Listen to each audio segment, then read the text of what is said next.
Welcome back to another edition of OnForm. We're at match day 21 in the Premier League. We're going to call this one part one because obviously match day 21 technically doesn't end until next weekend. It's a really weird schedule and all of that stuff, but we're going to call this part one of match day 21. And what can you say? Manchester City played today. Chelsea played this weekend as well. And those are really going to be the two teams plus, obviously our out of form teams that we're going to be talking about this episode. And then when everybody else plays, we're going to do a part two of this video and talk a little bit more about the results and how they played out here. But as a Manchester City fan, you have to be really happy. You have to be very, very happy. It's hard not to admit that what we may think is going to happen is going to happen, sadly.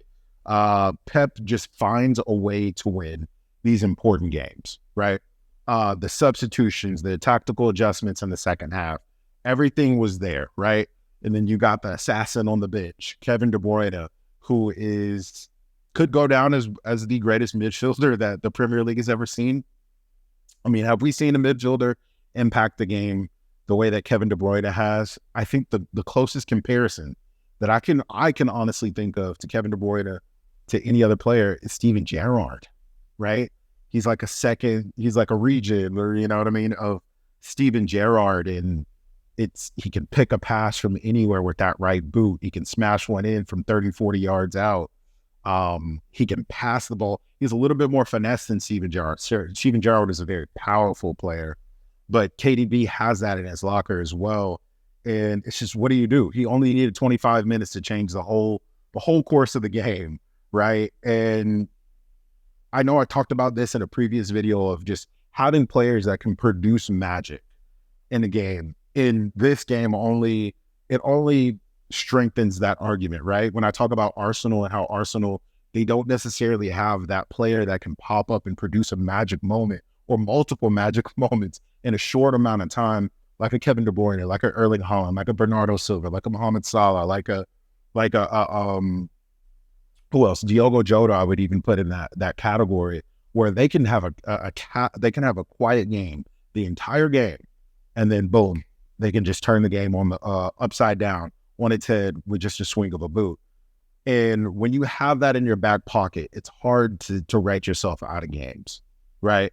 And I think that's what champions are made of, right? Arsenal don't necessarily have a Kevin De Bruyne that they can lean back on, or Manchester City did. Going into halftime, 2-1 down, after conceding two really good goals from a Newcastle squad that was hungry and that was fighting. I know I talk a lot of trash about Newcastle, but they played hard over the weekend. They played hard today. It was actually today, which is kind of crazy. No, it was yesterday. But they played hard today. But unfortunately, those magic moments, the quality of players ends up outpacing the desire. And like I was mentioning last week, the professionalism that Newcastle has, right? They have a team of really great professionals, but do they have that magic maker? Do they have that star player that can pop up, take the game by the scruff of a neck and end it, right? With the swing of a boot. Pep does a really good job of creating so many players and developing so many players that can do that. It's like Oscar Bob comes on, a kid that we didn't know nothing about 3 or 4 months ago. He comes on, makes a name for himself in the Champions League, and comes on in this game and gets a 90th minute goal to rescue Manchester City. That finish, that touch from Kevin De Bruyne, for the pass from Kevin De Bruyne, which was magisterial, right? And then the control from Oscar Bob to bring the ball down, and then to have composure, to put it on his left foot, and then bring it over to his right foot, essentially round the goalkeeper in the 90th minute, and then slot it into the bottom right hand. Who does that at that age? Who does that when it's one of your first starts for Manchester City? Who does that when you're coming in, when the team needs a goal, and the coach is like, oh, come on. Could you imagine what he's thinking? Pep Guardiola comes over on the bench, is just like, hey, I need you to get on there. I need you to make something happen. He's relying on you. And Pep just does that over and over and over. Phil Foden, right, is another example. You could either look at what's the kid's name? What's the kid's name that plays for Chelsea? Cole Palmer, right? Who we're gonna get to in a second. I can't believe I'm forgetting his name. Another Manchester City product, another Manchester City academy player that's proving that Pep knows what he's doing when it comes to developing young players. It's frightening what this Manchester City squad can do. And you just think, oh, they run out of great players that they can rely on. Pep just develops another one. He brings something out of John Stones. He brings something out of Akanji. He brings something out of Nathan Ake. These are players that nobody really, I mean, I know everybody talks about like, oh, Manchester City just buys up the whole league. These are players nobody was really knocking down the door to get. And he's turning them into phenomenal defenders, phenomenal technical players, where a lot of people say, oh, you're either born with the technique or you're not. Pep is literally teaching some of these players that didn't show signs of having this type of technique. He's teaching them how to become a Pep Guardiola player. It's impressive. It's definitely impressive, right? That goal that Oscar Bob scored reminds me a lot of the Luis Suarez goal that he scored. I believe it was against Norwich, where he chested it, it was over his shoulder. He shouldered it down, controlled it, and then slid it in out from I think it was like a 30 or 40 yard pass. It's very similar to Oscar Bob. Obviously not in the same vein, but the control, the composure, and the finishing is like on Suarez level. That in that moment it was. So he has a very bright future. The boy is a talent, and Pep's may go marching on. So what can you do? Liverpool are in for a long fight, but I think they can hold them off. I think Liverpool has shown enough grit and enough perseverance that they can hold this Manchester City side off as long as they can. This next week and a half is going to be very, very important for Liverpool. From what I understand, it's like back to back to back games. I don't know who came up with this schedule, but they need to be jailed. But to put a huge gap in between, I know we were playing a lot of games over the Christmas fixtures, but we're still in the FA Cup, we're still in the EFL Cup, and we're still in the Europa League. But these next games that are going to be coming up are going to be super, super important for us. We got Bournemouth on the 21st. Shortly after that, we got the second leg on the 24th of the EFL Cup, and then we got an FA Cup match on that following Sunday, and then we play Chelsea January 31st. That's what, 4 games in the span of a week. It's going to be tough with people missing. Obviously, Mohamed Salah missing. Obviously, Endo missing, and a lot of injuries. But let's cross our fingers. Everything's going to work out in the long run, right? But Liverpool will be for the next part. But I got to sprinkle them in there a little bit. But anyway, second team that's on the on-form category is Chelsea. A team that I did not think was going to make it to the on-form category anytime soon. This result, I think, saved Poach, especially after that defeat against Middlesbrough in the midweek. It was not looking good. There was some rumors starting to swirl around after that. And to get knocked out by a championship side is not good, right? So hopefully they bounce back in that second leg. But you have to wonder, who do Chelsea call on next? I feel like they've hired everybody. They've given everyone a chance. If they don't stick with Poach, where do they go, right? Cole Palmer has been a revelation. He's looking like one of the signings of the season. And of course, he's a Manchester City graduate, like I mentioned before. But the way that Pep knows how to develop youth players, it's an understatement. The confidence that these players have and that they exude, the confidence, and you could almost say like the audacity and the gall that Cole Palmer has when he steps into that penalty box. Yes, he's getting a lot of penalties. Yes, he's bagging a lot of penalties. But he's impacting the game in a way that can only mean good things for Chelsea, really. And penalties aren't easy. I played when I was in high school. That was like those are like the scariest moments.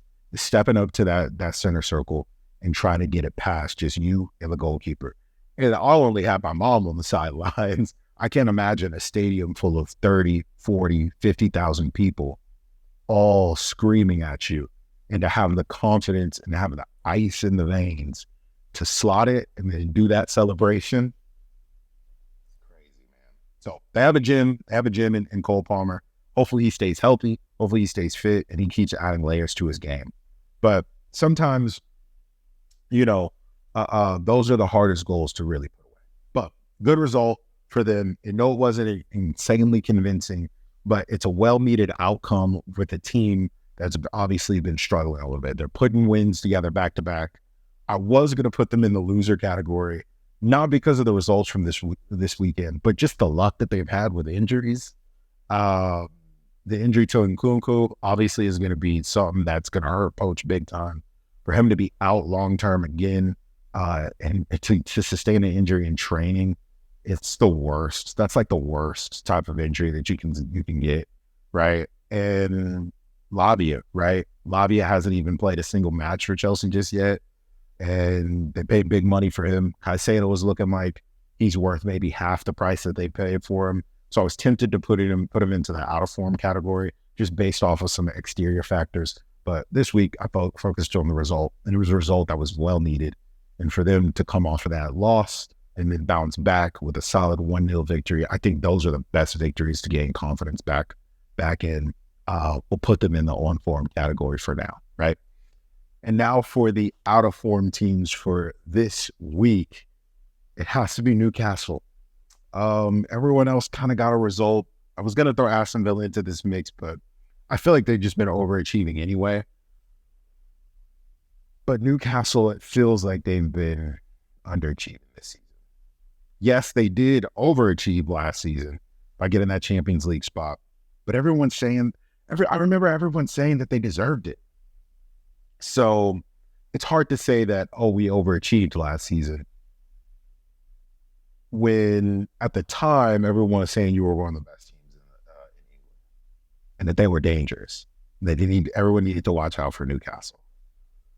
Now it doesn't look like that, right? Since they've been knocked out of the Champions League, they have been on a absolute skid.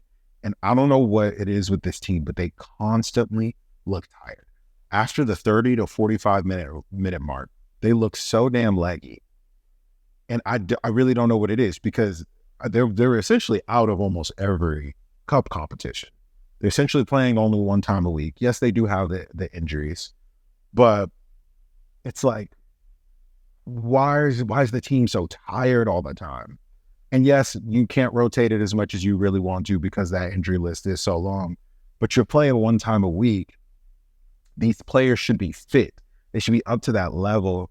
And they play such a satisfying brand of football. My personal opinion, it's very similar to how Jurgen Klopp played in the very beginning of the Liverpool days, that heavy metal intensity where they press hard, they're very aggressive, they're very almost counterattacky, right? And it's exciting, it's fun. But that lasts for 30 to 45 minutes. And then after that, the other team just puts the foot on the gas and takes over, right? And you see a lot of guys going down with cramps and stuff like that. And it's just like, I don't know. I don't know if you can use the excuse that we're playing too many games, we're overplayed, my team is overextended and stretched, when you're not really in any cup competitions anymore. You're playing one time a week like everybody else. You're playing one time a week just like Chelsea, who have a long injury list. You're not even playing as many games as Liverpool, who have an injury list just as long.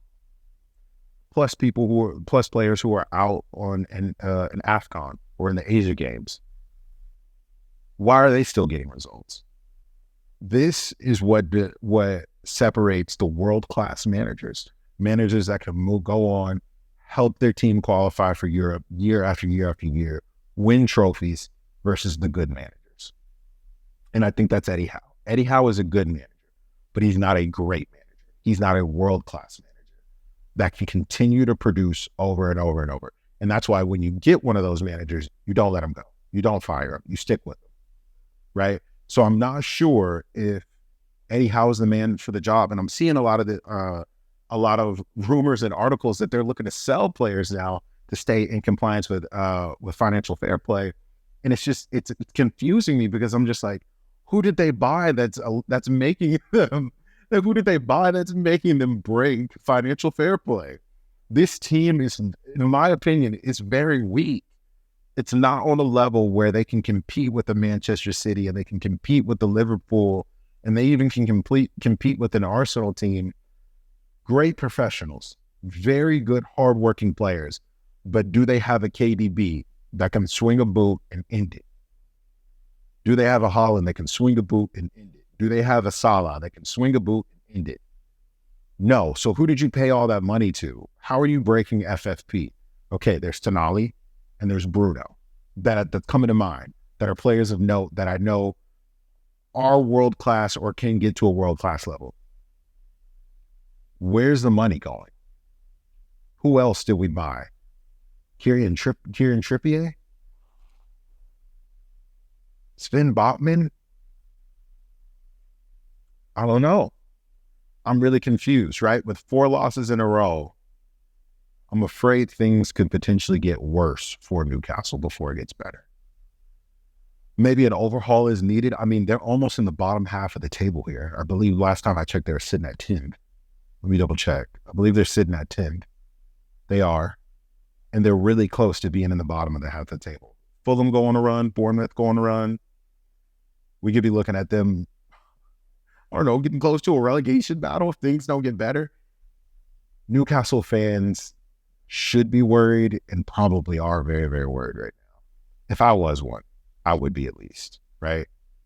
Maybe an overhaul is needed, which is really wild to say just a year after they qualify for Europe. But this is what the top level is all about. Let's see if Eddie Howe has what it takes. I'm really interested to see if he has what it takes. So that's it for our on-form and out-of-form categories for this week. We're going to do part 2 of match day 21 next week when everybody else plays, Liverpool plays. But let me know what you guys think. Is Newcastle in trouble? Is Manchester City marching on? And are they going to seriously challenge Liverpool this year? And will Chelsea get out of that slump? You tell me. Peace.